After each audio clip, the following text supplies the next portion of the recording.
That's impossible. Hey, girl. You look just like your mother.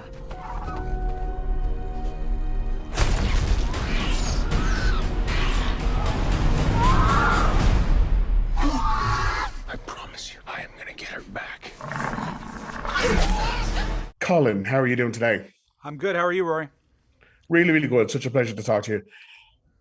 It's been 10 years, a decade more or less, since the first Jurassic World. So it's a big part of your life.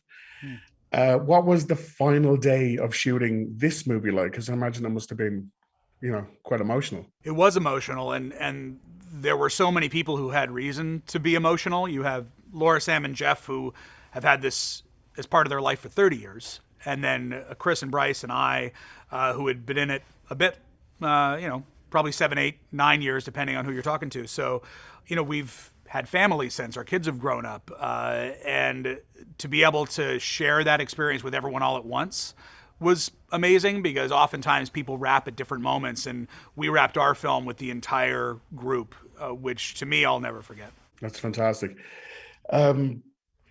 Jurassic Park was my Star Wars back in the day. Like, it was the movie that I was like, oh my God, I love cinema so much. Yeah. And one of the particular, I know it doesn't like relate to everyone, but it was the Dilophosaurus in that first movie. It was the mix of the practical and the special effects and everything.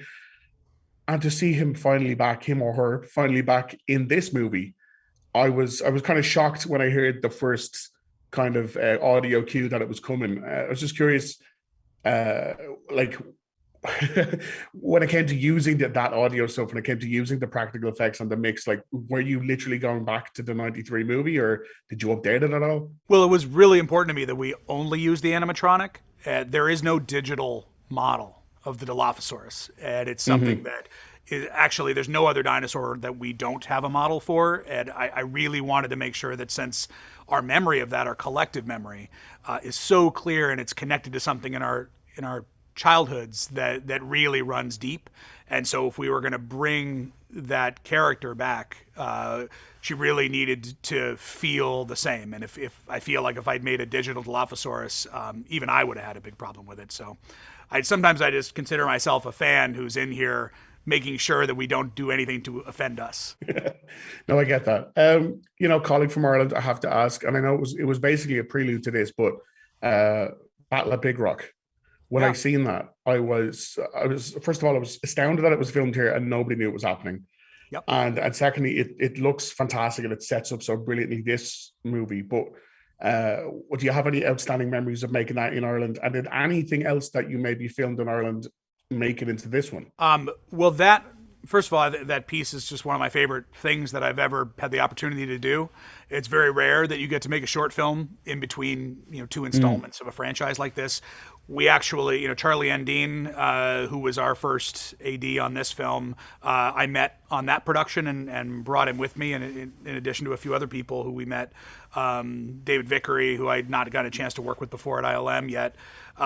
So, the experience for me, it's an amazing memory, partially because, we were in Dublin and it was awesome, but I was able to take everything that I care about in Jurassic Park and really just strip away all the other needs of a giant franchise and focus on the essence of it for me. So if anybody wants to know how I feel about Jurassic Park, watch that short, because that's the one that I really just got to lay. It was like my dissertation, on what as a student of it, And I know this is a big question and it might be very difficult to answer, but again, you've made 2 of these now. Is there any one specific day of filming or any one specific scene from the 2 movies that you've made that stand out, that will constantly be, when you think back of your time making Jurassic World movies, that's the one that you will kind of come to mind first? I have a lot.